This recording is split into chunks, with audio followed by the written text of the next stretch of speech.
Good afternoon, and thank you for joining us for an MP webinar covering Mastering the Remote Office Holiday Party. I'm Katie Kreider, Marketing Specialist here at MP. For those of you joining us on a webinar for the first time, MP is a full-service human capital management company. We offer a complete suite of products and services to support organizations through the entire employee lifecycle, including recruiting, HR, payroll, benefits administration, time and attendance, and compliance assistance.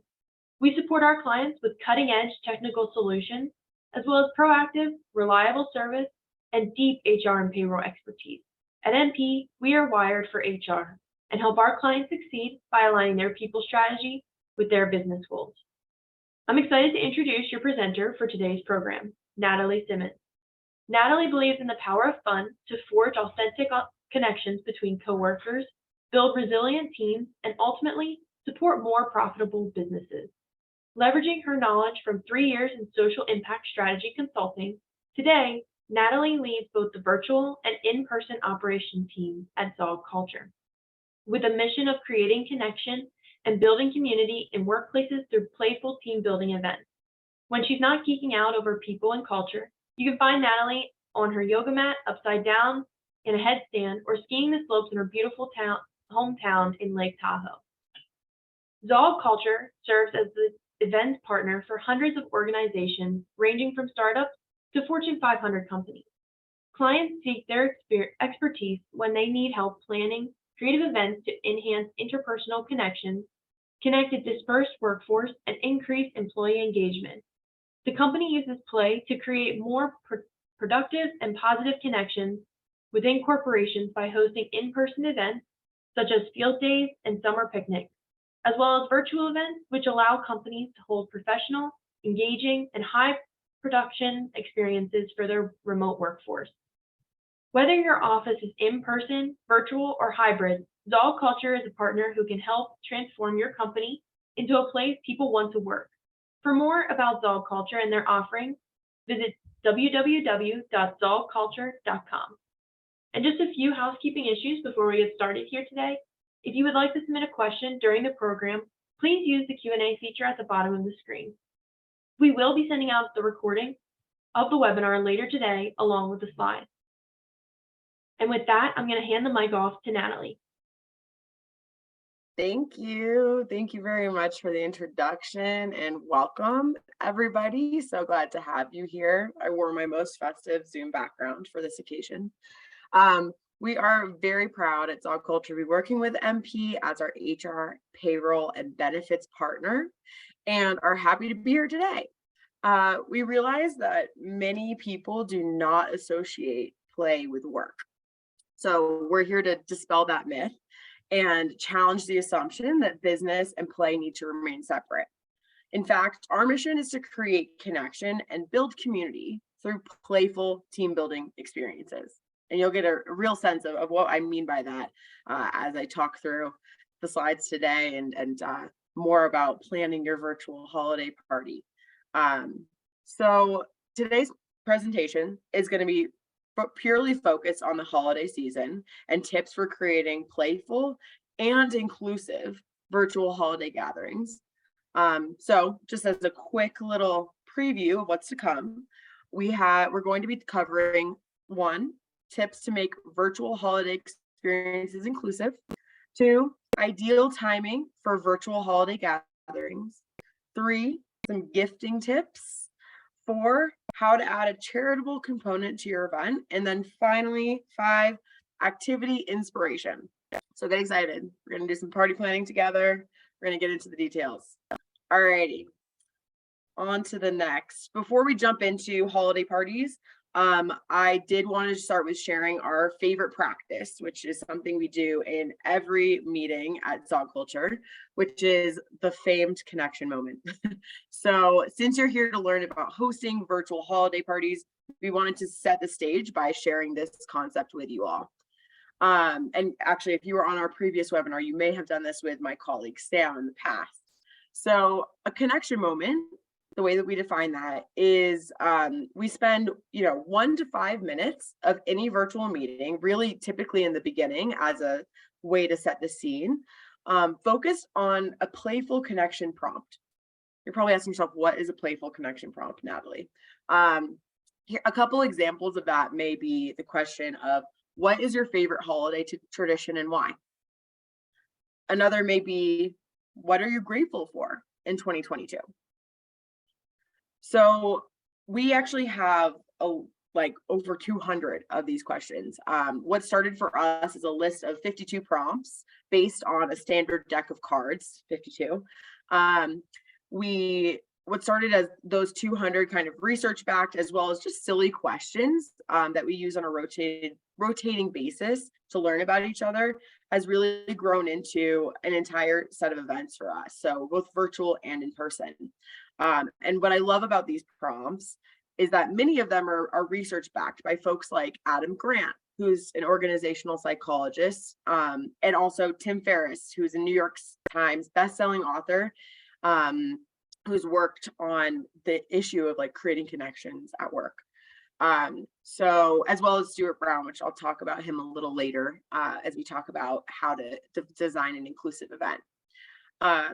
So how do we use a connection prompt?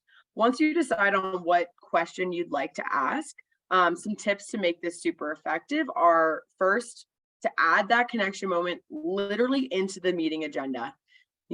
Add it in, make it a priority, and make it time bound. Set a timing of when you're going to finish that up. Typically 5 minutes is good, about a minute each to share. And then next is, in terms of inclusivity, some people are more comfortable sharing than others. So you can meet people where they are in a few different ways. One is sending them questions in advance, right? Give them the chance to prepare. Give them a chance to think of their answer so they're not left like on their heels trying to think of it in the moment. Another way to do that is by giving people the option to answer in the chat. A lot of folks would prefer to just put a quick answer in the chat rather than answering verbally. And then finally, we always like to give people the opportunity to pass. So if you don't want to share, you don't have to share. That's your prerogative and your choice. If you do want a more formal connection experience, we actually do offer this game as our holiday experience. We call it Merry Mingling. And these are all based around the holiday times. And then year round, we offer it as what we call 52 connections, but it's all speed networking. And like I said, we do this virtually on meetings. We do it as an entire event, like 60 minutes, virtually, hybrid, and then also in person, which is typically more like a 90-minute experience. So with all that being said, before I go on to the next slide and we talk about tactics for incorporating play into your remote experiences, I wanted to give you a second to put yourself in the holiday spirit and think about, what is your favorite holiday tradition?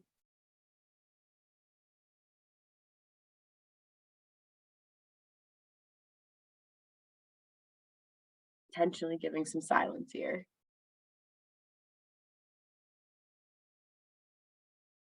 Okay. Now that you've pictured that holiday tradition that maybe gives you that warm, fuzzy feeling inside, like the holidays sometimes can, let's go ahead and get into this. And you know what? The other thing I'd ask you to consider is, imagine starting your meetings like that, right? Putting yourself in that place and learning those types of things about your coworkers. How might that impact the way the rest of the meeting looks? All right. So, got a few things here. Okay. Alrighty. So the first tip that we have for holiday is to make sure that you're making your virtual holiday party festive, though not related to any particular holiday. So you might have already noticed I have this fun festive background, right? Like this is an example of the concept of, you can be wintry and holiday without being Christmas party or Secret Santa, right? So if you do play music, for example, consider things like Let It Snow or Walking in a Winter Wonderland rather than something like White Christmas. If you're encouraging people to dress up, right, call it an ugly sweater party rather than an ugly Christmas sweater party. And then just like be mindful of choices, right? You can, with color, you can use these things signal to people a different type of experience. So things like blues and whites and gold and silver rather than green and red. So as well as even imagery, right? So if you're going to include like a Santa sleigh, also consider including things like a menorah for Hanukkah, or even including things like from New Year's or Thanksgiving or Kwanzaa and beyond, Diwali. There's lots of different Ramadan things around this time that can be highlighted as well. The other thing which I mentioned before is considering different play personalities. So during the last webinar, if you joined with Sam, she talked a lot about play personalities, which are created by Dr. Stuart Brown. And some examples of these, just to kind of get your thoughts flowing on this, would be the competitor, the joker, the artist, right? You can kind of visualize these are different types of ways to play. People who like to compete, people who like to crack a joke, people who maybe are more artistic. Personally, I identify with the explorer place personality, which is all around trying new things, going new places, can even be around like meeting new people.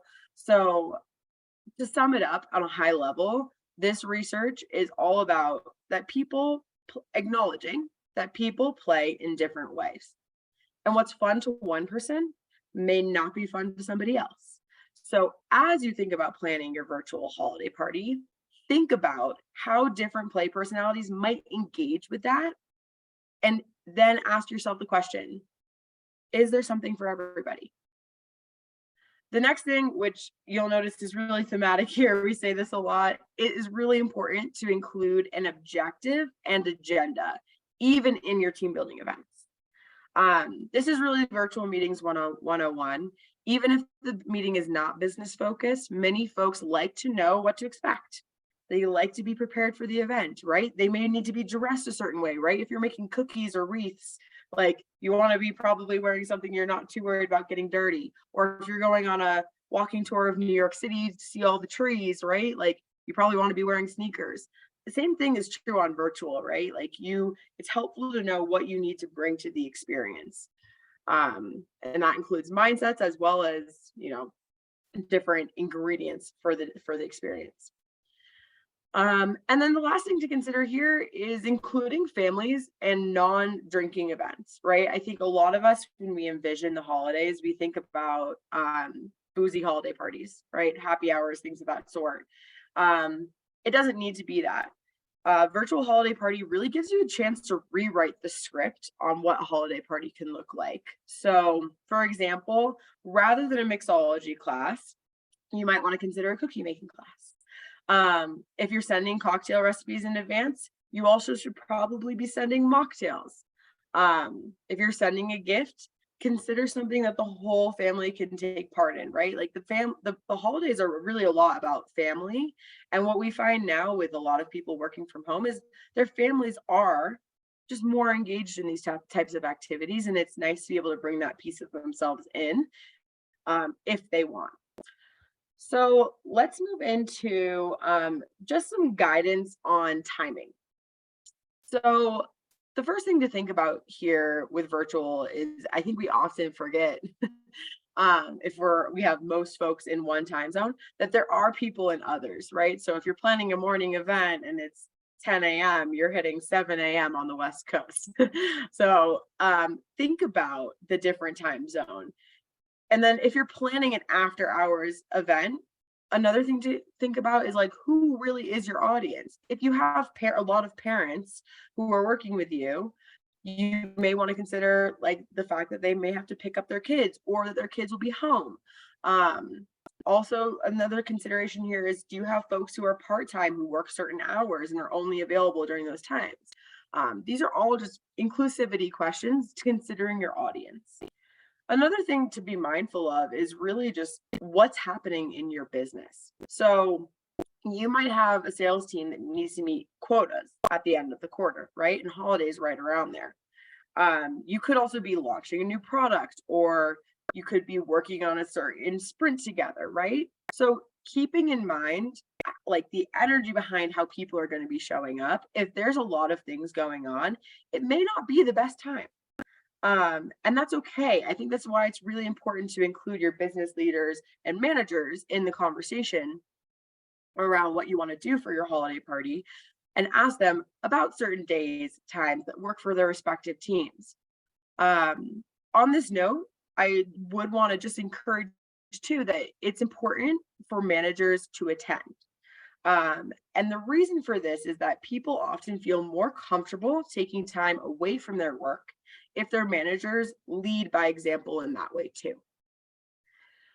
The last thing I'll say, which I alluded to just now, is that it's really important also to be open to doing events at non-traditional times. So if this is a really busy time for you, if it's a time crunch and you don't think you're going to get it in and make it work for majority of people, then consider also January, or I know we're already, I can't believe it, November, late November already, but late November too, if you're thinking about next year as well, is something to consider. It may be better for accommodating people's schedules. Okay. So I want to talk next about gifting, right? If you can't get everybody together for an event, then perhaps you want to look at gifting instead. We love to talk about, gifting as a love language. So many of you may have heard in your personal lives about the 5 love languages by Gary Chapman. What this book outlines is that there's various ways to connect with others and to show our appreciation of others. And one of those ways is gifting. So if this is somebody's love language, it's important to remember that it's not necessarily about extravagance. It's about sentiment. So that it could be a small thing that goes a long way for people. People also like to give gifts as much as they like to receive them, right? Feels really good to be able to nail the gift giving for somebody else. So consider giving each employee a budget to buy someone on their team a virtual gift, right? And this could be something small. Like I said, it could be a $10, $20 budget max, whether that's like given by the company or contributed by the individual, something that's attainable, but still feels like a little something for everybody. If you don't have budget, it's not a problem, right? You can consider sending handwritten letters from managers to employees. Like, let's get old school. People love a handwritten note. I think it's undervalued in today's society. Or even a note from the CEO to all employees, right? It really depends on the company size for that one. But things that are handwritten and tangible really hold like a certain level of significance for people. Another idea is giving people just the gift of time. We are all so busy. The holidays especially exacerbate the feeling of running around and not having enough time. So perhaps you want to think about giving people an early thank you, giving them an extra day off, giving them a half a day off around the holidays. Consider that as well. And people really will take that home with them, and it will make a large impact. A few other ideas would be just like physical gifts, right? So we do actually at ZogCulture, we offer a few different kits. So some ideas of this would be, we have a hot cocoa kit, which has like custom mugs and hot chocolate. If you're getting really fancy and you do want to invest in a holiday gift, we also have a champagne and truffles box, which is really luxe and lovely. Comes with champagne flutes and everything. So you can go all out with this. There are certainly options, but like I said, things that can also make a lot of impact are the small things, right? The handwritten note, the like homegrown gift exchange, and even time off. So let's talk a little bit about charitable, the charitable component of this, which is like the give back piece of holiday. This is one of my favorite pieces of holiday. I think that it's often can be overlooked from a corporate perspective, but we have an opportunity during this time to give back to our communities. So there's a few things that you can think about here. One is like coming together and raising money for a cause. So it's often what we find most powerful here is choosing a select number of nonprofits, which you can crowdsource from your employees, see if there's anything they're really passionate about that they want to raise money towards, because as we mostly know here, the bigger the donation, the bigger the impact on the organization. So being able to crowdsource a few, like select maybe 3 maximum from your employees and sending money, raising money for those select groups, and even sharing the story of the employees of why that is important to them, that could be really, really powerful to engage and also make a charitable contribution. The other piece to consider is you can also do charitable experiences, right? So at ZogCulture, we partner with Jersey Cares for a lot of these experiences. They're incredible. And they have direct connections with lots of nonprofits, and can do events both virtually, right, as well as in person. So they can send the materials to build a kit for first responders, for example, right, for healthcare workers and for our folks who are in the firefighting department. They can send those things to you and we can host an experience together for something like that, which can be a really nice way even to get families involved as well as your employees. Another option, if you are doing something in the office, can be to bring in puppies from a local shelter who are up for adoption, which can be a really, really nice and fun way to people love a furry friend. I know a lot of offices are allowing dogs in the office these days, but it's a nice way to really like bring up the energy and give folks a chance to interact with their local shelter. And then another one is stocking stuffers, wrapping gift for kids in need, which all of that, there's multiple ways you can do this. You can do that kind of in a homegrown way within your organization, or you can partner with a group like us and Jersey Cares to do something of this sort. Another just case study thing to consider here is we actually work with a company every year who hosts a donation-based event this time of year. And what we do is we give them the opportunity to kind of pay to play. So it's a trivia tournament. We have multiple rounds. Folks have to join a team beforehand, and each individual donates to a charity of choice. So this year, actually, we're doing with St. Jude's Hospital.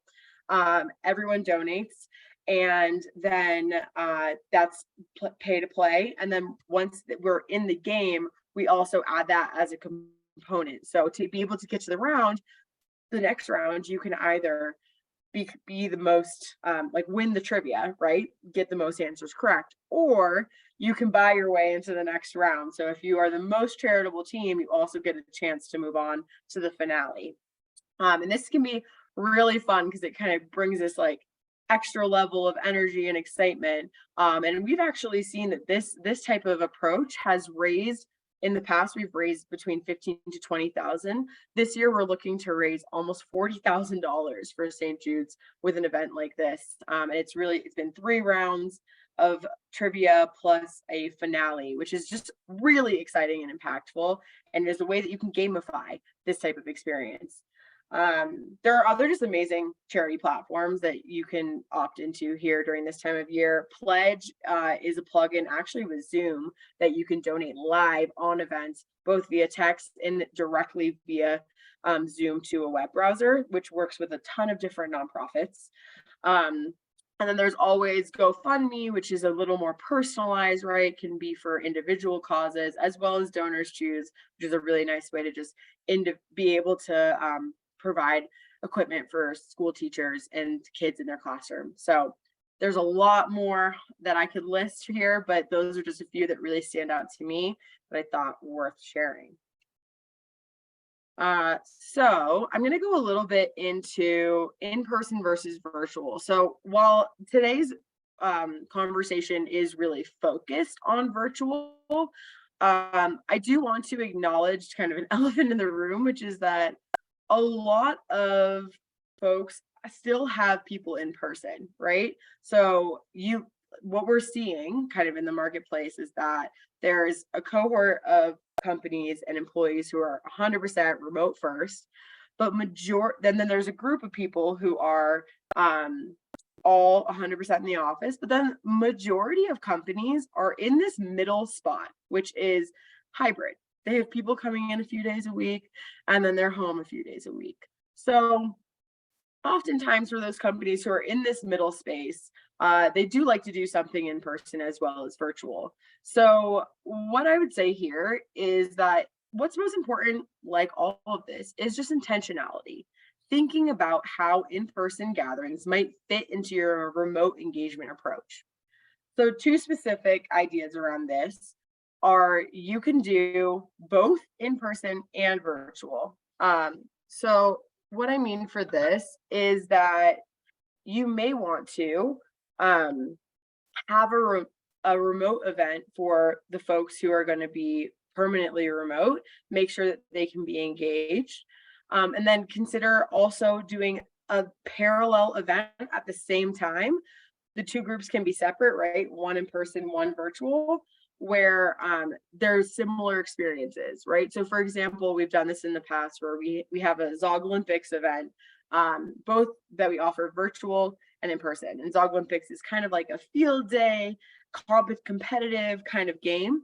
And we offered one for the virtual group and one for the in-person group. So that's one way to consider it. Another is that if folks are in like a similar geographic area to each other, we recommend doing like monthly or, quarterly regional meetings. And so an example of like a way you could make one of those fun is we have our city hunts, and the city hunts are really based on a geographic area. They give people 3 different types of challenges, right? They have destination challenges, which encourage them to go explore their area. We have trivia challenges, which help them to learn about the area that they're in. And then we have connection challenges, which get back to what we're all about, which is giving people a chance to get to know each other on a personal level so that they connect with each other more authentically. So that's just one idea for if you do have people kind of joining together every once in a while and you need something to break the ice and also help them get to know their area.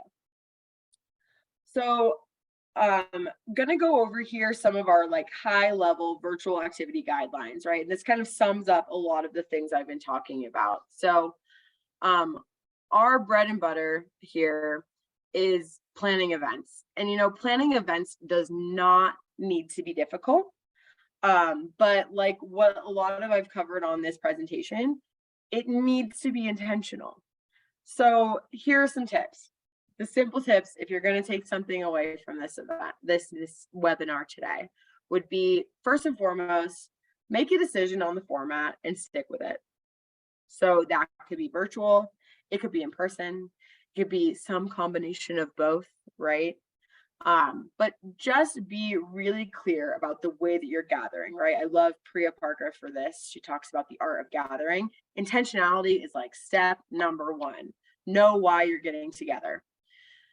Step number 2, be mindful of including different play personalities. Like I said before, people play in different ways. People consider different things to be fun. And so thinking about who's going to be in the room, what's fun for them, and giving a variety of different types of experiences to be able to really execute on that is important. 3, create an events calendar.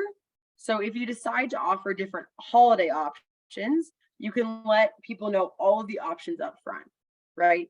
So if you want to celebrate, like you want to have a specific celebration, especially if you want to do this, for example, for perhaps you have different employee resource groups, potentially you want to have, like they want to have specific celebrations around their religion or their spirituality, whatever it is. You may want to, or their heritage, you may want to have specific celebrations for that.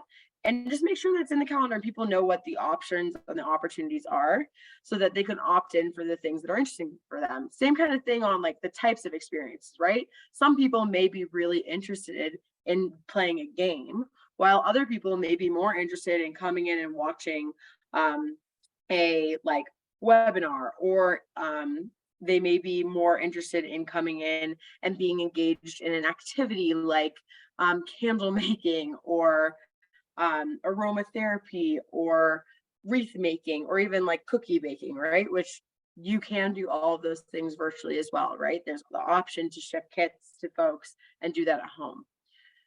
The next thing, we always hammer this home to all of our clients, is host your events on the work days, right? We saw this as a trend pre-COVID, but even more so now, your employees, you want them to know that you value their time. And by investing in them during the workday, it says a lot that you're open to and excited to celebrate them during the typical working hours, right? And this also makes it more inclusive because folks have things going on outside of their everyday job. Especially, this is even more true now that we're not commuting into the office. There's other things that our lives were opened up to outside of the workplace. So being very intentional about that piece of scheduling it during the workday, giving people the chance to connect during working hours. But again, remembering that you need to be intentional of knowing what projects are going on right now, not making sure that you're not interrupting any kind of workflow that may be really important or deadlines. So being intentional about date and time is really important there. And then another thing to consider is offering employee-led sessions, right? Like, you have this incredible group of people who work for you, and each of them brings skills from outside of the workplace that they're bringing into it every day. And they have hobbies and interests that likely interest other people in your company too. So highlight them, right? Like, this is a time of year to also celebrate and highlight their individual skills. So give them the chance to, if they want, lead a session, right? Maybe someone's really good at juggling and they want to do a session on juggling 101, right? There's no reason to not highlight them for that and give them the chance to share with their coworkers. And then the last tip, which feels a little self-serving, but I know can also be extremely helpful, is work with an expert event planner, right? Like, it's so important for you to have fun too. And what we find so often with people working with us is that the biggest thing they say is, I'm so glad I got to experience that as well, right? I'm so glad I got to have fun and connect with my coworkers too. So sometimes the gift itself is just allowing somebody else to do the planning and the work for you.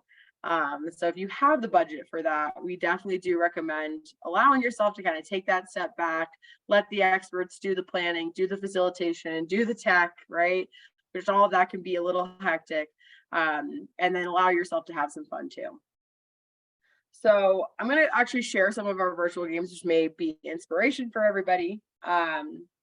And let's see, I may be able to play this video here. Yes. Need to make sure I'm sharing my sound before I do that. Give me one moment. All right.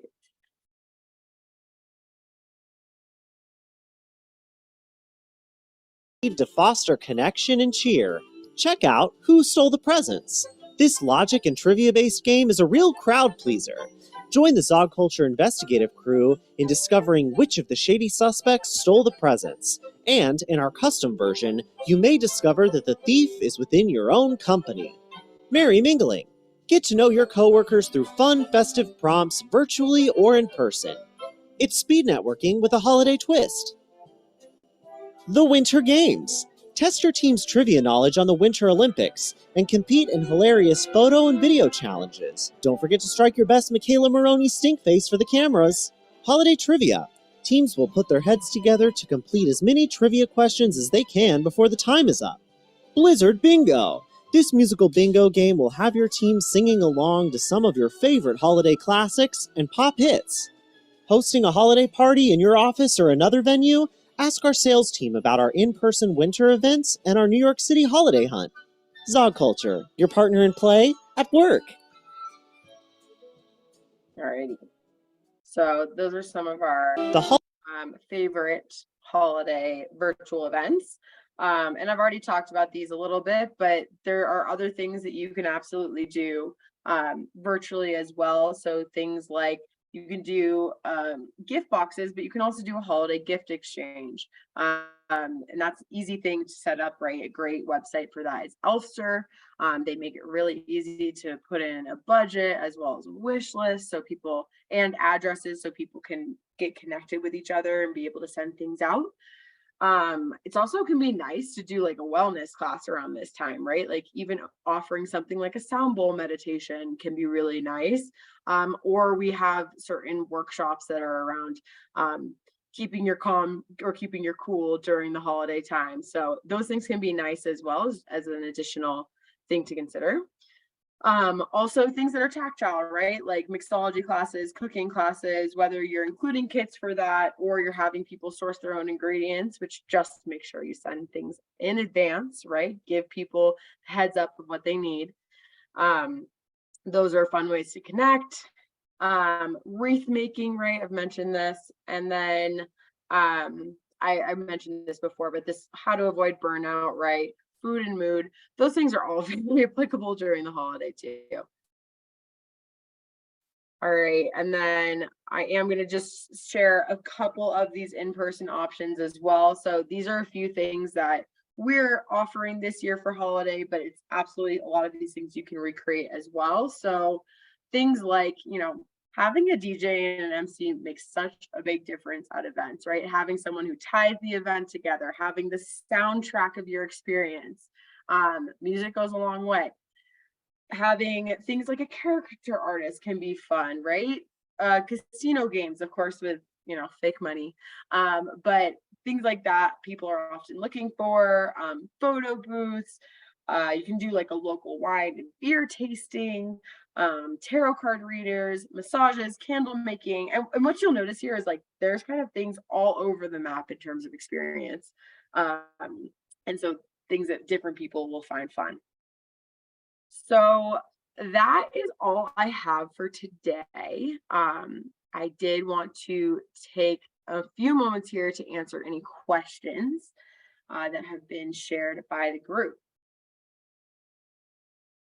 I actually think, cool. I think there are a couple here that I'm gonna answer. So one question that I got was, how do you recommend engaging a hybrid audience or workforce? Cool. So I alluded to this in one of the earlier slides, but I think what's most important when you're considering a hybrid audience is having a little something for everyone. So one way you could think about this is you could just do gifts, right? Like that could be a gift exchange, that could be a gift from the company. But if everyone's getting the same thing, that creates a sense of inclusivity that everyone has the same experience, right? You don't have to have the party, you can just have that act of giving. Another thing to consider that you could do for a hybrid audience is this concept of virtual and in person. I'm actually going to be really explicit here and say I don't recommend and I don't think it's inclusive to have a hybrid event. What I mean by that is having people join virtually and in person to the same event, especially if you're doing like an in-person activity with people joining on virtually via a computer, that can actually create a sense of exclusion. If there are things going on in the room, like people telling inside jokes or having side conversations or like playing a game, right? It can be really hard for the people who are virtual to get involved in that. So I would shy away, even though that can seem like the easiest answer. What's actually going to be more impactful would be either doing a fully virtual event, right? Where everyone is joining from their individual devices onto an event, doing a fully in-person event where maybe you bring your people in, right? You fly them in for this special experience, or offering in the two ways, right? Having your in-person people do something together and having your virtual people do something together, and giving them a parallel experience. So I used the example of the Zog Olympics event before, but another example here is actually merry mingling. You could do a connection like event-based event, both virtually and in person, and have both of those groups do their own thing. And that is a perfectly great response. Okay, let's look at the next question here. Cool. So I got a question that says, what are simple ways to show we care if we have a low budget? This is such a good question. And I acknowledge there's always budgetary constraints. Everyone has a certain level of what they can invest in this time. But I think thinking about the word invest, like you can think about that in many different respects, right? Like there's the investment of money, but there's also the investment of time. And that means a lot to people as well. So giving them, right, that extra like day off or half a day off, that can be really huge during this time. Another thing is, that handwritten note, right? The letter from somebody that goes a really long way. Another thing is, this seems really simple, but just gratitude sharing during this time. So this can be anonymous, this can have a name on it. I will say probably the most impactful besides a handwritten note is via email, right? So if you manage somebody or you have you're working with managers, having them share something about their direct reports with their manager and calling them out via email and saying, hey, I wanted to celebrate this person. But you can also do that anonymously, right? There are ways to share gratitude for our coworkers that way. And then the last thing, which is a simple thing, which I mentioned, Elfster earlier is a great option for this, is just a gift exchange, right?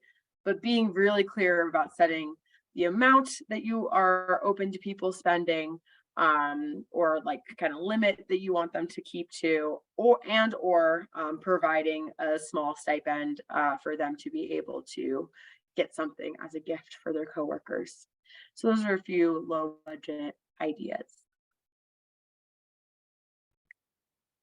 And I think those are all the questions that I have right now, but if there are more questions, I know MP is collecting them and we can follow up afterwards with our answers and more ideas, and you'll be able to get in contact with us as well. We'd love to chat with all of you and hear about what you're up to and be able to provide more ideas. So thank you. Really glad we could be here today. Thanks, Natalie. We really appreciate your time.